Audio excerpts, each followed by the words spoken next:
Hello, everyone. Welcome to Choices Finding Your Joy. Paula Vail here. So happy to have you with us again. I'm just thrilled to share such an inspirational woman with you today. I have with us today Jodee Prouse, author of The Sun Is Gone. She is one woman who shares her wisdom of rising in strength from family crisis. And she's going to share so much information and inspiration with us.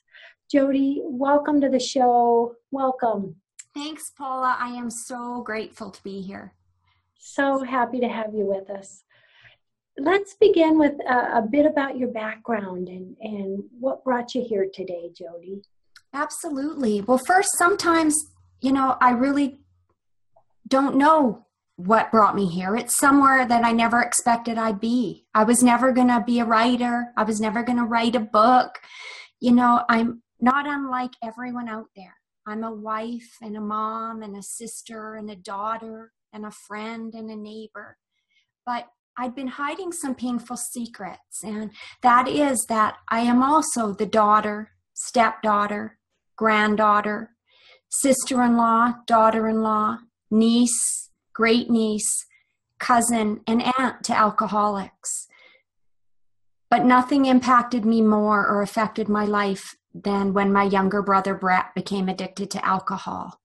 And so I just, I'm propelled by love, and I think it's just such an important story to share with the world.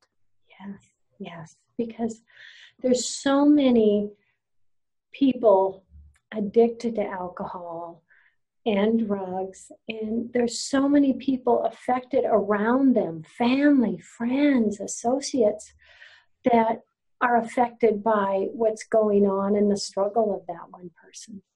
Absolutely. I mean, the numbers are staggering. 1 in 7 people are expected in the United States alone to develop a substance use disorder some point in their lives. And there's 250 million people that are alcoholics worldwide. And then they say that touches 8 loved ones around them. And so that's 2 billion people. Yeah. And, I think you hide in shame and people don't talk. And I'm so proud to be part of a changing world where we're not supposed to hide in anonymity anymore.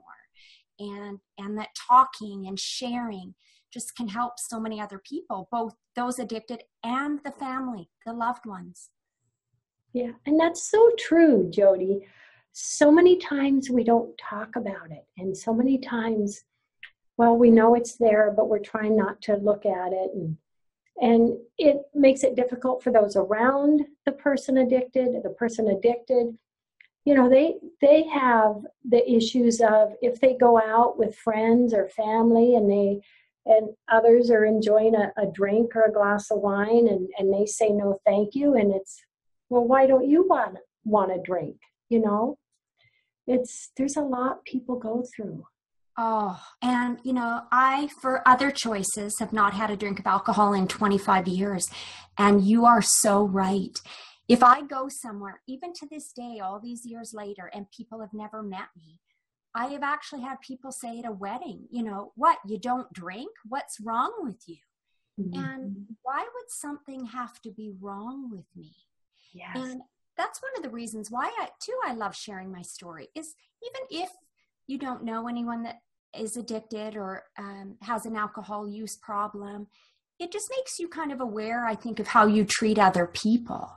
We see people of 6 months sobriety and some of their friends egg them on like it's this contest to get them to fail.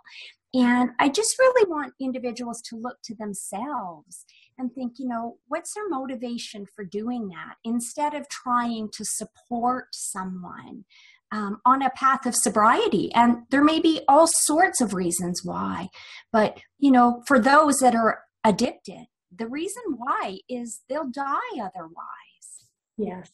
And that's so true. I've witnessed that, in my travels with groups of people. And you may have someone who really is not much of a drinker, and you have other people buying them a drink and saying, oh, just drink it, have a shot, oh, have another shot. And they're like, no, thank you. Well, I bought it for you, you drink it. In my opinion, Jodee, that is bullying. It is.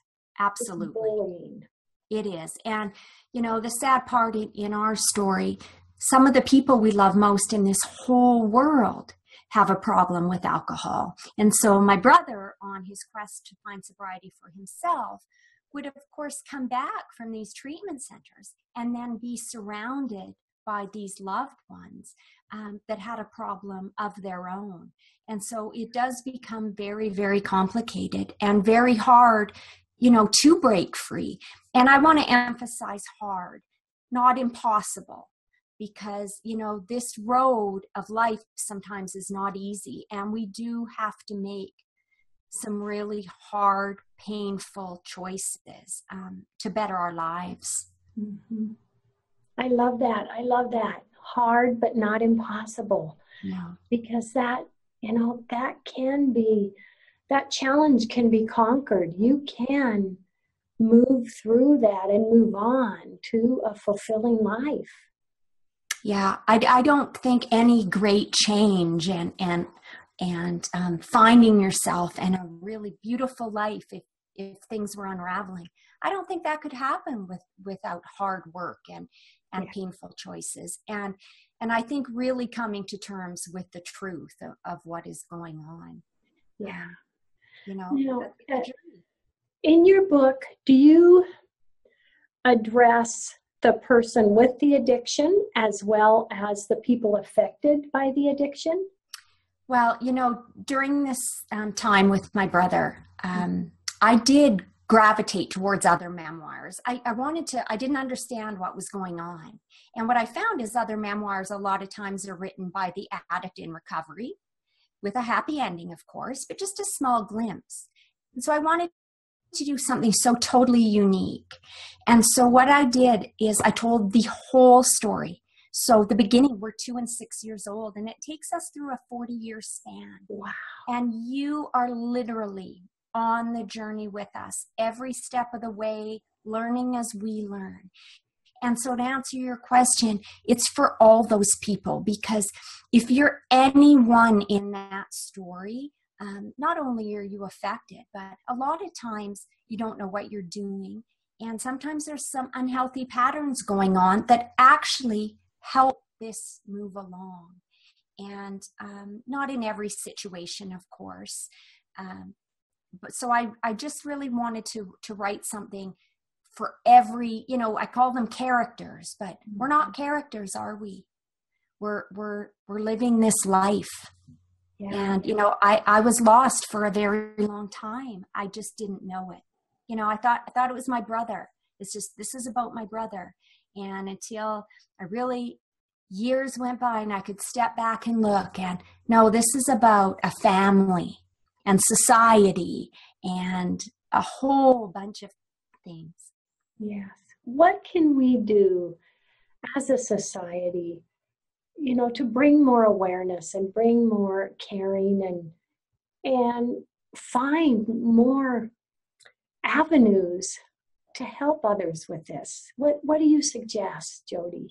I think talking about it, first of all, is a really huge step. We are told and we know it's a disease, and, science proves it and the law says it, but it's just not treated like that. And so I think conversation is so important for people to really understand. But I'm a really big advocate for talking to young children. I think we're sometimes good at telling teenagers, don't do drugs or effects of alcohol. But I think that's way too late. I think you need to start talking when they're really little children. And so they do grow up to believe it's a disease, and that they respect alcohol, and that they're just as have their eyes as wide open to that as they do to drugs. And, I was that 6-year-old girl once. You're not hiding these things that we see. You're just allowing our little underdeveloped brains to figure it out. And, the lessons sometimes end up very, very wrong.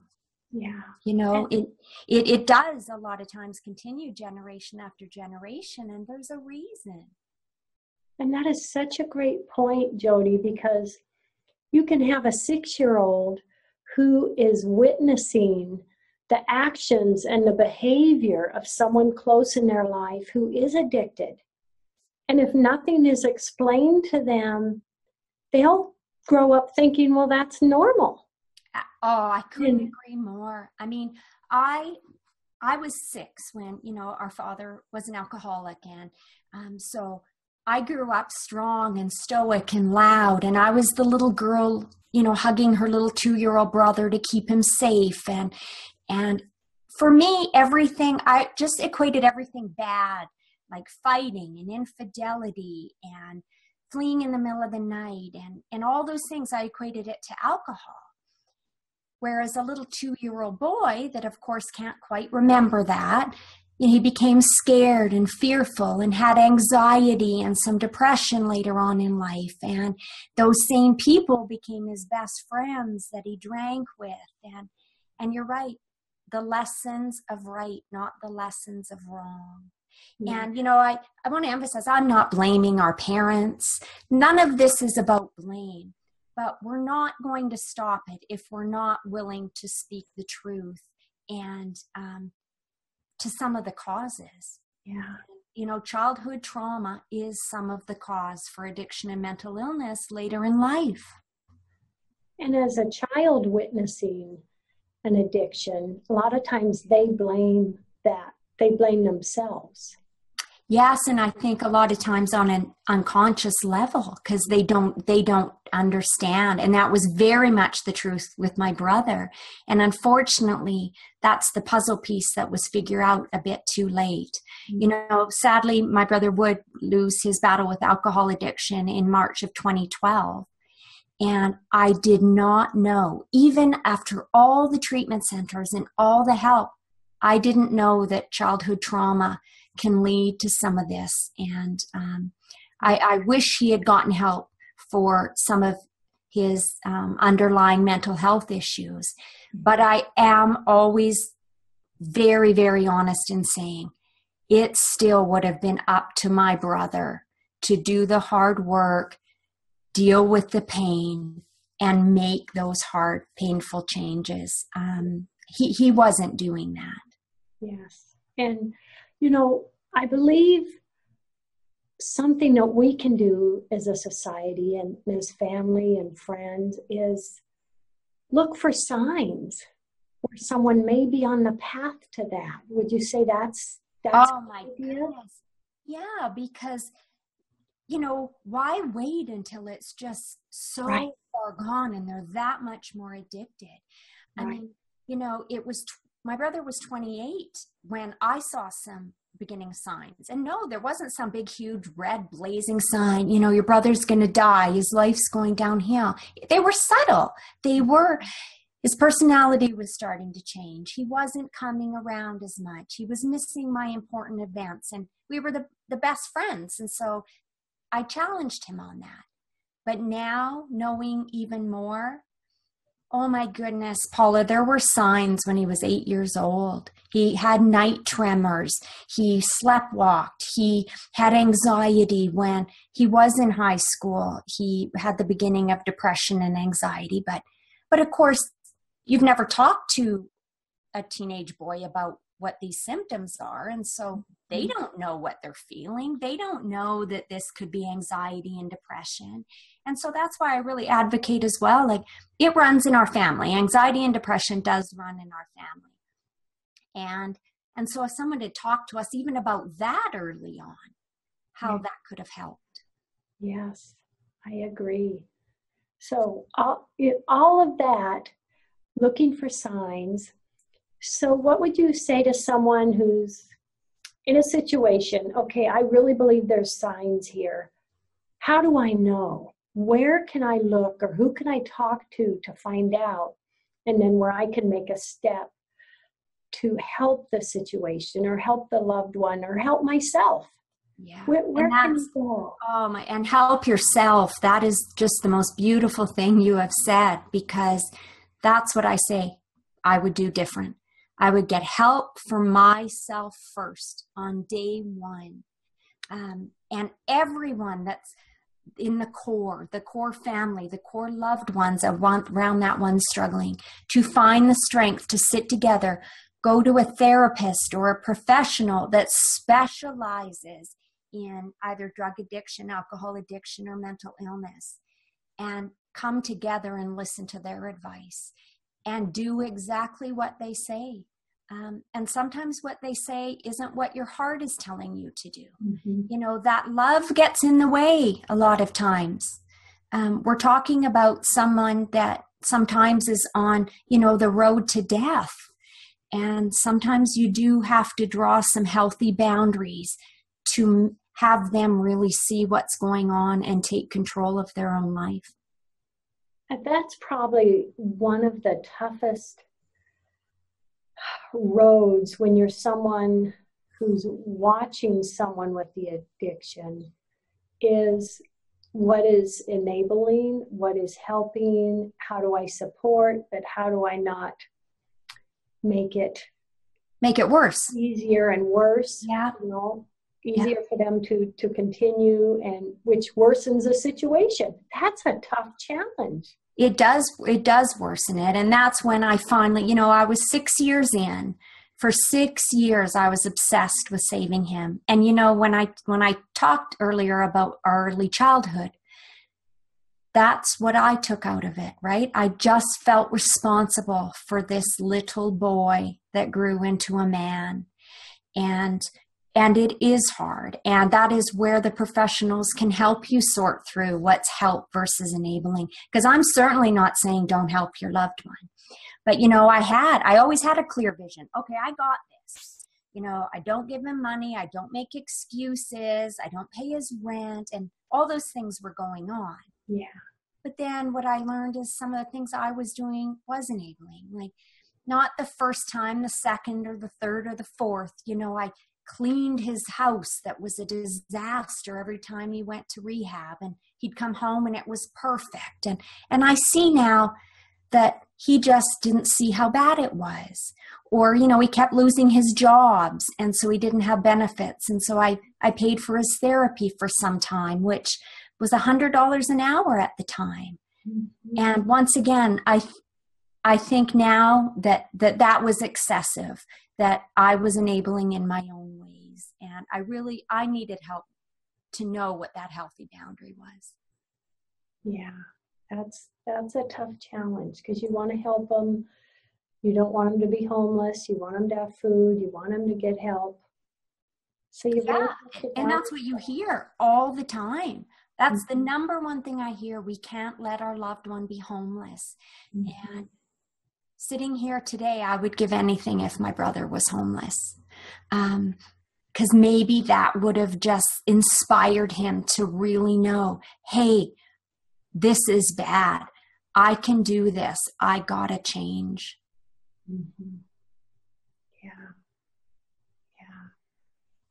What would you say are some of the highlights that you share with everyone in your book? And then tell us where they can get your book, Jodee. Yeah, absolutely. You know, I don't want everyone to think it's just all filled with, you know, doom and gloom, because it is very real. You know, if I wrote a book where someone had passed away slowly from cancer or Alzheimer's, it too at times would be a tough read. And so it really is real. And it explains the progression and some of the things that happen. But it is also full of so much love and hope, and I think compassion and family. I think even if you don't have addiction in your family, you can get something out of it, because we all have these challenges, don't we? Yeah. That we must sort through. So, you know, you can get my book on Amazon. It's called The Sun Is Gone, A Sister Lost in Secrets, Shame, and Addiction, and How I Broke Free, or on my website, jodeeprouse.com. So I have a copy here. And, you know, I'm really proud of it. We can't change our story, but I just think it's what we do with our story that matters. You know, not everyone survives cancer either. And we can learn from some of the things that went wrong, so that, to help other people. And what's wonderful to know is that so many people go through these challenges, either with the addiction or someone they love has the addiction. We're not alone, and we can support each other. Oh, and up until very recently, that is exactly what the problem is, because no one is speaking. Oh my gosh, if I had to tell you how alone I felt, that no one could understand, no one was going through this. And then to find out that, 2 billion people might be going through this. It is very healing, and it is very comforting. And, I'll say till the very last days of my brother, it was a 12-year battle, and he was so ashamed that he was an alcoholic. And I know he felt very, very alone. Mm-hmm. Yeah. It's something that affects so many, but together we can support each other. We can get help.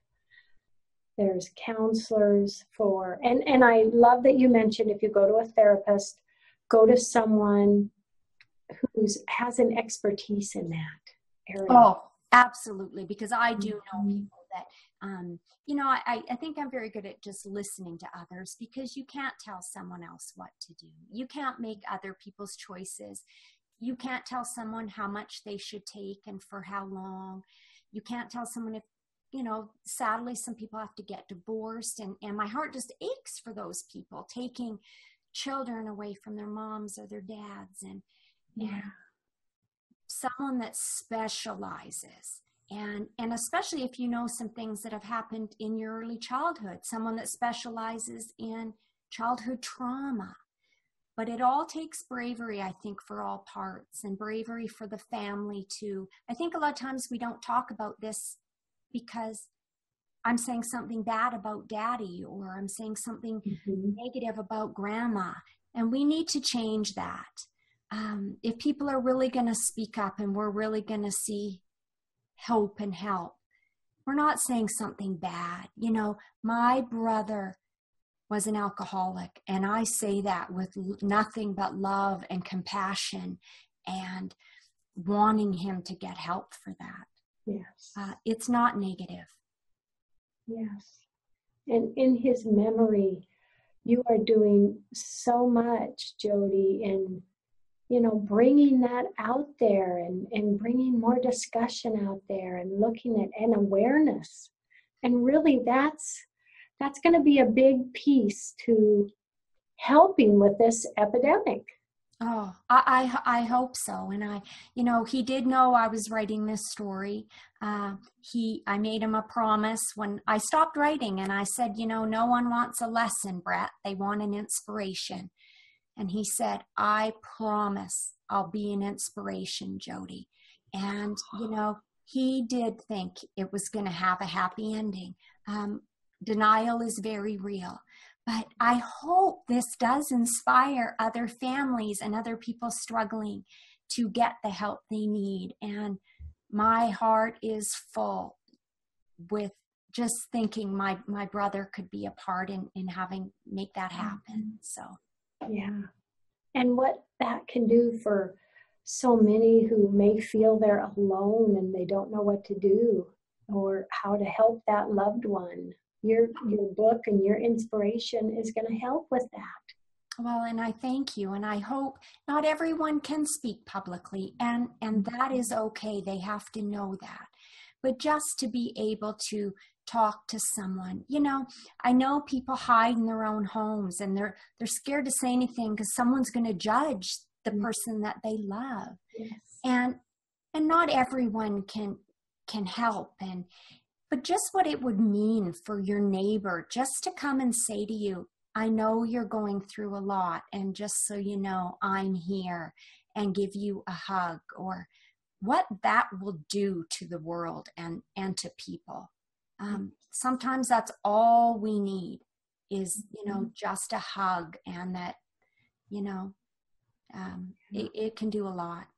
Yes, it can. There's so many messages out there to be shared with others, so many messages, because it is so huge. And I just love that with what you've gone through, Jodee, you wrote this book, and you've made it a commitment to help others and share this information with them.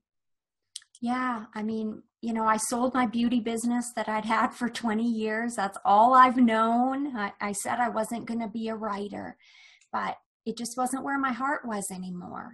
Mm-hmm. And I do think this is an important story. I'm not against alcohol. I just think we need to start teaching our children and adults. They need to respect it. Yes. And it needs to be added on to the don't do drugs, to respect alcohol. I love that, because it does. It needs to be respected. Oh my gosh. We hear about college students that pass away from too much alcohol being pushed on them at a party. Absolutely. The awareness isn't there. This is dangerous. This can kill you. And it's really legal, isn't, right? It's legal. Yes. It's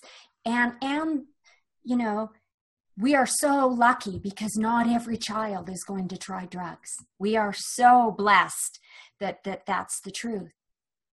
But almost every single child will try alcohol. And that's why I just think we need to let them know the dangers. Yeah. With about 2 minutes left in the show, Jodee, what last words would you like to share with everyone today? I just really hope that my story and talking and my book and all those things will just lead people to be able to accept, learn, forgive, and heal. We don't always get what we want out of this world, and we're not sure why some things happen. But I think if you stay in a place, right, of anger and shame and blame, and all those things, they'll just keep you stuck. And I've worked really hard through all of that. And, you can turn it into a positive. Yeah, I love that. Because really, no matter what the situation, what you do from today forward, you can turn it into a positive. And, that's exciting for people to hear, because you don't have to give up and accept where you're at. No. And you do need to come to terms with the things that have happened. I say, you have to maybe look back just one last time in order to move forward. Yeah. And that's what I did. And I've done that for me, for my family, for my brother, and for other families as well. And I just believe that others can do the same. Oh, Jodee, thank you so much. Thank you so much. Thank you for everything you do. All conversations change lives, and thank you for having me. Oh, I'm so grateful. Love, hugs, and blessings. And to everyone out there, love, hugs, and blessings. Thank you so much. Bye. Bye, Jodee. Bye.